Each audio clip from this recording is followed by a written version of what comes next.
Hi friends, ಎಲ್ರಿಗೂ ನಮಸ್ಕಾರ. Friends, ಇವತ್ತಿನ ಈ ವಿಡಿಯೋ ಯಾರಿಗಪ್ಪ ಅಂತಂದ್ರೆ, ನಾನು ಟೆಕ್ನಿಕಲ್ ಚಾರ್ಟ್ಸ್ನ ನೋಡಲ್ಲ ಅಥವಾ ನೋಡೋದಕ್ಕೆ ಟೈಮ್ ಇಲ್ಲ. ನಾನು ಫಂಡಮೆಂಟಲ್ನ ಬ್ರೀಫ್ ಆಗೂ ಚೆಕ್ ಮಾಡಲ್ಲ. ಆ, ಮತ್ತೆ ನಾನು ಬಿದ್ದಾಗ ಅಂದ್ರೆ ಒಂದು ಸ್ಟಾಕು ಒಂದು 1,000 ರೂಪಾಯಿ ಇದ್ದಿದ್ದು 30% ಬಿತ್ತು ಅಂದ್ರೆ 700 ರೂಪಾಯಿ ಬಂತು, 600 ರೂಪಾಯಿ ಬಂತು, 500 ರೂಪಾಯಿಗೆ ಬಂತು. ಯಾಕೆಂದ್ರೆ ಹೈ ಇಂದ ಒಂದು 40% ಬಿದ್ದಿದೆ, 50% ಬಿದ್ದಿದೆ ಅಂತ ಅನ್ಕೊಂಡು ಲಾರ್ಜ್ ಕ್ಯಾಪ್ ಕಂಪ್ನೀಸ್ನ ನಾನು ಬೈ ಮಾಡ್ಬಿಡ್ತೀನಿ ಅಂತ ಏನಾದ್ರು ನೀವು ಅನ್ಕೊಂಡಿದ್ರೆ ಈ ವಿಡಿಯೋ ನಿಮ್ಗೋಸ್ಕರ. ಯಾಕೆ ಅಂತಂದ್ರೆ ನೋಡಿ, ನಾನು 2007-8 ಇಂದನೂ ಮಾರ್ಕೆಟ್ ಅಲ್ಲಿ ಇದ್ದೀನಿ. ಅವಾಗ ನಾವು ಇದೇ ತರ ಯೋಚನೆ ಮಾಡಿ ತುಂಬಾ ಸ್ಟಾಕ್ಸ್ ನ ಬೈ ಮಾಡಿ ಅದೆಲ್ಲ ಮುಂದಕ್ಕೆ ಏನೇನ್ ಆಯ್ತು ಅನ್ನೋದನ್ನು ಈ ವಿಡಿಯೋದಲ್ಲಿ ತೋರಿಸ್ತೀನಿ. ನಾವು ಅವಾಗ ತುಂಬಾ ಪಾಠನ ಕಲ್ತಿದೀವಿ. ಆ ಮಿಸ್ಟೇಕ್ಸ್ ನ ದಯವಿಟ್ಟು ನೀವು ಈಗ ಮಾರ್ಕೆಟ್ ಫಾಲ್ ಆಗ್ತಾ ಇರೋ ಟೈಮಲ್ಲಿ ಅದೇ ಮಿಸ್ಟೇಕ್ಸ್ ನ ನೀವು ಮಾಡಬಾರ್ದು ಅನ್ನೋ ಉದ್ದೇಶಕ್ಕೆ ಈ ವಿಡಿಯೋನ ಮಾಡ್ತಾ ಇದ್ದೀನಿ. ಸೊ ಹಾಗಾದ್ರೆ ನಾವು ಬಿದ್ದಾಗ ಬೈಯೇ ಮಾಡಬಾರ್ದಾ ಅಂತಂದ್ರೆ, ನೀವು ಬಿದ್ದಾಗ ಬೈ ಮಾಡೋದಕ್ಕೆ ಅಂತಾನೆ ಕೆಲವೊಂದು ಪ್ರಾಡಕ್ಟ್ಸ್ ಇದಾವೆ, ಅದನ್ನ ನೀವು ಬೈ ಮಾಡ್ಬೋದು. ಸೊ ಯಾವ್ದು ನಾವು ಕಣ್ ಮುಚ್ಕೊಂಡು ಬಿದ್ದಾಗೆಲ್ಲ ಬೈ ಮಾಡ್ಬೋದು ಅನ್ನೋದನ್ನು ಈ ವಿಡಿಯೋದಲ್ಲಿ ತೋರಿಸ್ತೀನಿ. ಸೊ ಈ ವಿಡಿಯೋನ ಕಂಪ್ಲೀಟ್ ಆಗಿ ನೋಡಿ.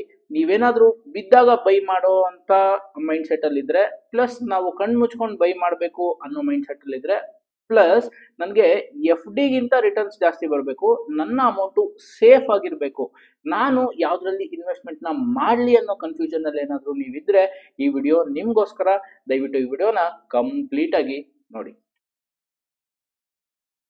ಮೊದಲೇದಾಗಿ ನೋಡಿ, ಇದು ನನ್ನ ಹಿಂದಿನ ವಿಡಿಯೋ, ಬಿದ್ದಾಗ ಬೈ ಮಾಡಕ್ಕೆ ಸೂಪರ್ ಸ್ಟ್ರಾಟಜಿ ಅನ್ನೋದಕ್ಕೆ ಒಂದು ವಿಡಿಯೋನ ಮಾಡಿ ಪೋಸ್ಟ್ ಮಾಡಿದ್ದೆ. ಇದು ಟೆಕ್ನಿಕಲ್ ಅನಾಲಿಸಿಸ್ ನ ಯೂಸ್ ಮಾಡ್ಕೊಂಡು ಸಿಂಪಲ್ ಆಗಿ ಏನು ಅಂತಂದ್ರೆ, ನೀವು ಇಂಟ್ರಾಡೇ ಚಾರ್ಟ್ಸ್ ನೋಡೋದ್ ಬೇಕಾಗಿಲ್ಲ, ಅಥವಾ ಏನ್ ಹೇಳ್ತೀವಿ, ನೀವು ನಿಮ್ಮ ರೊಟೀನ್ ವರ್ಕ್ ಅಲ್ಲಿ ಬಿಸಿ ಇದ್ರು ವೀಕ್ಲಿ ಚಾರ್ಟ್, ಮಂತ್ಲಿ ಚಾರ್ಟ್ ನ ನೋಡ್ಕೊಂಡು ನಿಮ್ಮ ಇನ್ವೆಸ್ಟ್ಮೆಂಟ್ಸ್ ನ ಸೇಫ್ ಆಗಿ ಪ್ಲಸ್ ರಿಟರ್ನ್ಸ್ ಜಾಸ್ತಿ ತರ ಬರೋ ತರ ಮಾಡ್ಕೋಬಹುದು.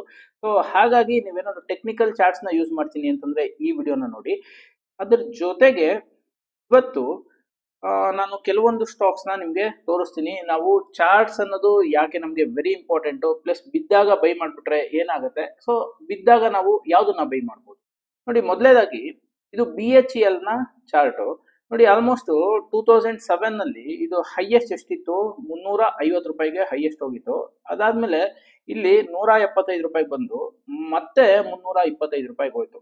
ಸೊ ನೆಕ್ಸ್ಟ್ 325 ರೂಪಾಯಿಂದ ಡೌನ್ ಬರ್ಬೇಕಾದ್ರೆ BHEL ಒಳ್ಳೆ ಕಂಪ್ನಿ, ಫಂಡಮೆಂಟಲಿ ಸ್ಟ್ರಾಂಗ್ ಇರುವಂತ ಕಂಪ್ನಿ, PSU ಕಂಪ್ನಿ, ನಾನು ಬೈ ಮಾಡ್ತೀನಿ ಅಂತ ನೀವೇನಾದ್ರು ಇಲ್ಲಿ 2012 ಅಲ್ಲಿ ಆಲ್ಮೋಸ್ಟ್ 158 ರೂಪಾಯಿಗೆ ಏನಾದ್ರು ಬೈ ಮಾಡಿದ್ರೆ, ಅದಾದ್ಮೇಲೆ ನೋಡಿ 2012 ಅಲ್ಲಿ ಬೈ ಮಾಡಿದ್ರು ಇದು ಲಾರ್ಜ್ ಕ್ಯಾಪ್ ಕಂಪನಿನೇ, PSU ಕಂಪನಿನೇ. ಅದಾದ್ಮೇಲೆ ಎಲ್ಲಿಗೆ ಬಂದಿದೆ ನೋಡಿ, 2020 ನಲ್ಲಿ ಆಲ್ಮೋಸ್ಟ್ ನಮ್ಗೆ 20 ರೂಪಾಯಿಗೆ ಬಂದಿದೆ, ಸರಿನಾ. ಸೊ ಇಲ್ಲಿ ನೀವು ಬೈ ಮಾಡಿದ್ದೀರಾ, ಸೆಲ್ ಮಾಡಿಲ್ಲ, ಹಂಗೆ ಹೋಲ್ಡ್ ಮಾಡ್ತಾ ಇದ್ದೀರಾ ಅಂತಾನೆ ಇಟ್ಕೋಣ. ಆದ್ರೆ ನಿಮ್ಮ ಪ್ರೈಸ್ ಮತ್ತೆ ಬರೋದಕ್ಕೆ 2012 ಇಂದ ಮತ್ತೆ ನಿಮ್ ಪ್ರೈಸ್ ಬರೋದು ಆಲ್ಮೋಸ್ಟ್ ಇಲ್ಲಿ ಅಂತ ತಗೊಂಡ್ರು ನಾವು 2023 ಅಂದ್ರೆ 11 ವರ್ಷ ಆದ್ಮೇಲೆ ನಿಮ್ಗೆ ನಿಮ್ ರೇಟ್ ಬಂದಿರತ್ತೆ. ಅವಾಗ ನಿಮ್ಗೆ ಏನ್ ಅನ್ಸುತ್ತೆ, ಮಾರ್ಕೆಟ್ ನೋಡಿದ್ರೆ ಅಂದ್ರೆ ನಿಫ್ಟಿ ನೋಡಿದ್ರೆ ಓವರ್ ಆಲ್ ಇಷ್ಟೆಲ್ಲ ಮೇಲಕ್ಕೆ ಹೋಯ್ತು, ಆದ್ರೆ ನಾನ್ ತಗೊಂಡಿರುವಂತ ಸ್ಟಾಕು ಎಲ್ಲ ಡೌನ್ ಬಂದಿದೆ. ನನ್ನ ಪ್ರೈಸ್ ಬರೋದಕ್ಕೇನೆ 11 ವರ್ಷ ಆಯ್ತು. ಸೊ 11 ವರ್ಷದಿಂದ ಬ್ಯಾಂಕ್ ಇಂಟ್ರೆಸ್ಟು ಇಲ್ಲ, ಪ್ಲಸ್ ಅಸಲು ಬರುತ್ತೋ ಇಲ್ವೋ ಅಂತ ಗ್ಯಾರಂಟಿನೂ ಇರ್ಲಿಲ್ಲ. ಈಗ ಅಸಲಾದ್ರೂ ಬಂದಿದೆ, ಸೆಲ್ ಮಾಡೋಣ ಅಂತ ಸೆಲ್ ಮಾಡ್ತೀರಾ.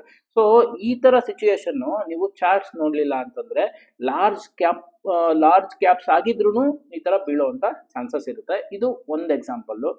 ಮತ್ತೊಂದು ಎಕ್ಸಾಂಪಲ್,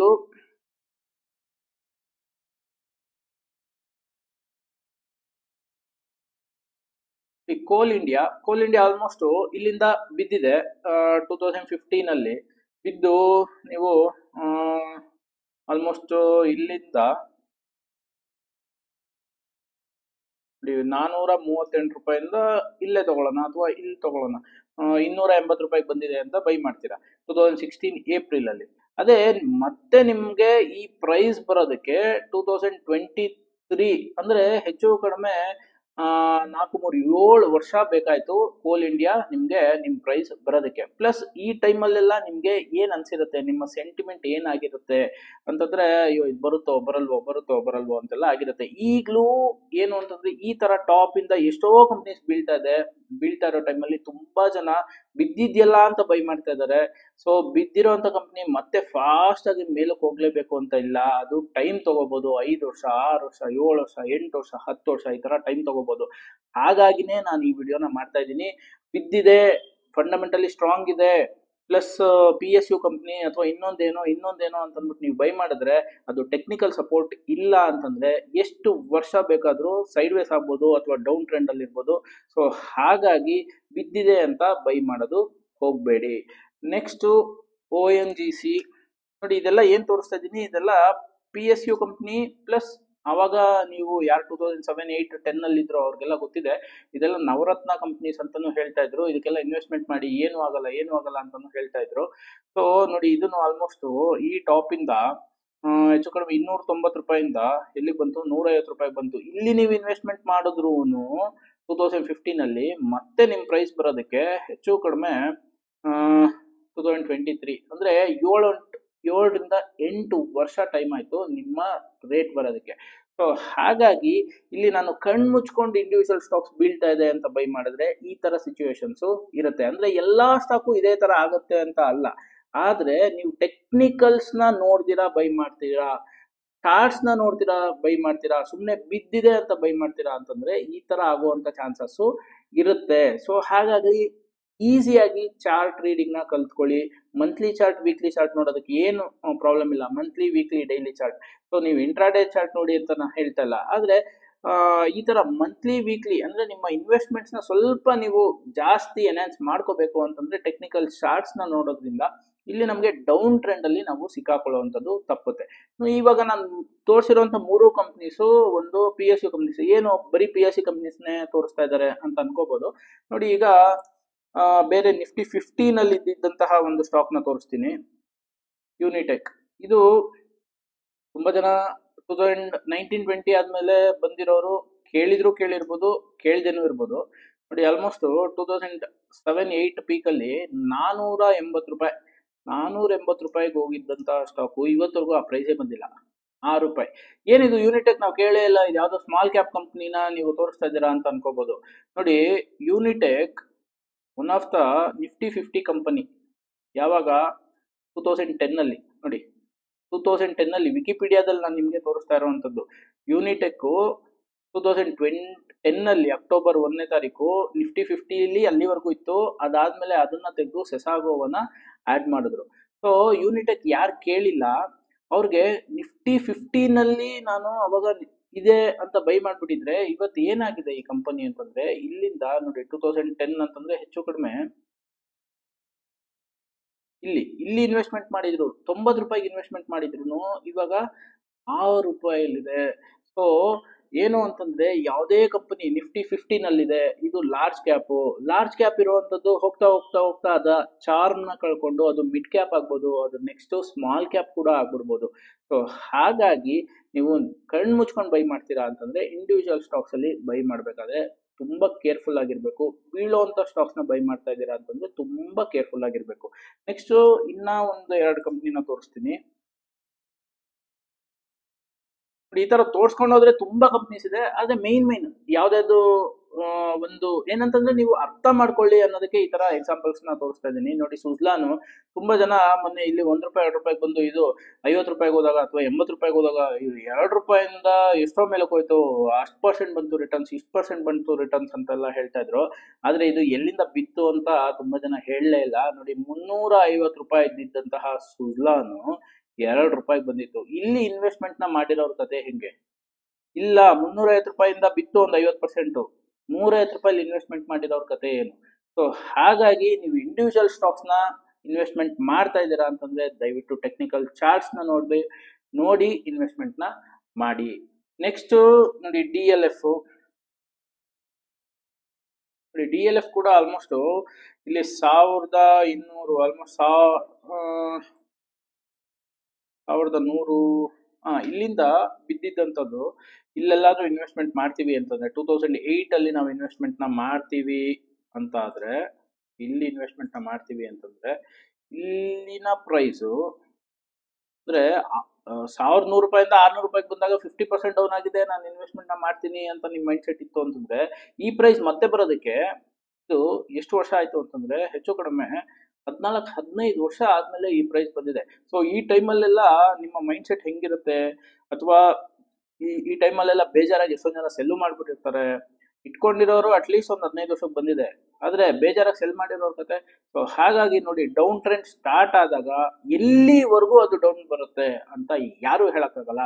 ಸೊ ಹಾಗಾಗಿ ಇಂಡಿವಿಜುವಲ್ ಸ್ಟಾಕ್ಸ್ ನ ನೀವು without charts, without technical analysis, ಎಂತ ಸ್ಟ್ರಾಂಗ್ ಆಗಿದ್ರು ಇನ್ವೆಸ್ಟ್ಮೆಂಟ್ ನ ಮಾಡಿದ್ರೆ ಈ ಸಿಚುವೇಶನ್ ನಿಮ್ದು ಆಗ್ಬಹುದು. ಸೊ ಹಾಗಾಗಿ ಈ ವಿಡಿಯೋನ ಮಾಡ್ತಾ ಇದ್ದೀನಿ. ನೋಡಿ, ನೆಕ್ಸ್ಟ್ ಹಾಗಾದ್ರೆ ನಾವು ಬಿದ್ದಾಗ ಯಾವ್ದಕ್ಕೆ ಇನ್ವೆಸ್ಟ್ಮೆಂಟ್ ನ ಮಾಡ್ಬೋದು, ಕಣ್ ಮುಚ್ಕೊಂಡು ಇನ್ವೆಸ್ಟ್ಮೆಂಟ್ ನ ಮಾಡ್ಬೋದು ಅಂತಂದ್ರೆ ನಿಫ್ಟಿ ಬೀಸ್ ಅನ್ನೋದು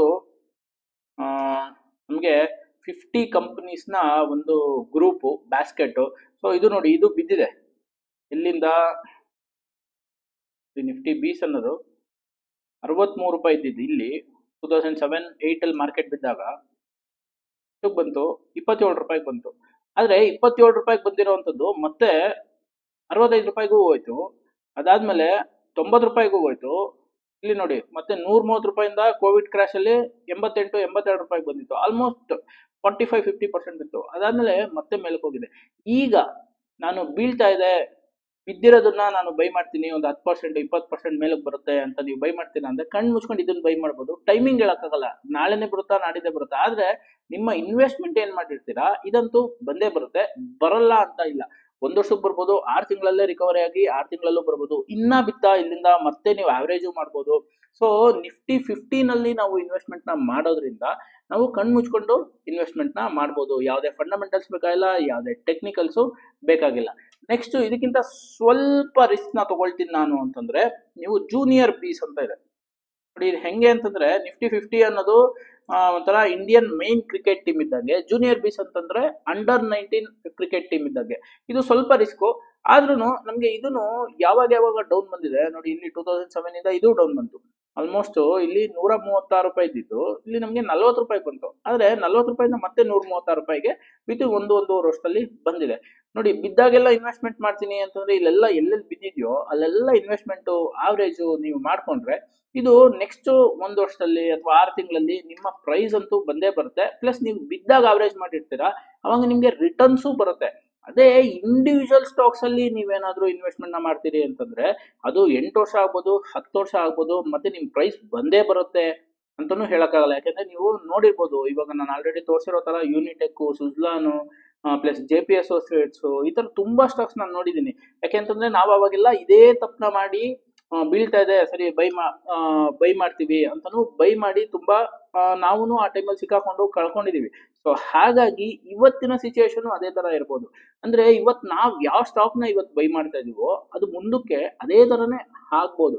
ಹಾಗಾಗಿ ನಿಮ್ಮ ಹತ್ರ 1 ಲಕ್ಷ ರೂಪಾಯಿ ದುಡ್ಡಿದ್ಯಾ, ನೀವು 1 ಲಕ್ಷ ರೂಪಾಯಿಲಿ ಬಿದ್ದಿರೋ ಅಂತ ಸ್ಟಾಕ್ ಒಂದೊಂದೇ ಸ್ಟಾಕ್ ನ ಬೈ ಮಾಡೋದಕ್ಕಿಂತ ನೀವು ಈ ತರ ಒಂದು ಬ್ಯಾಸ್ಕೆಟ್ ನ ಬೈ ಮಾಡಿದ್ರೆ ಅಟ್ಲೀಸ್ಟ್ ನಿಮ್ಗೆ ಇದು FD ನ ಬೀಟ್ ಮಾಡುತ್ತೆ.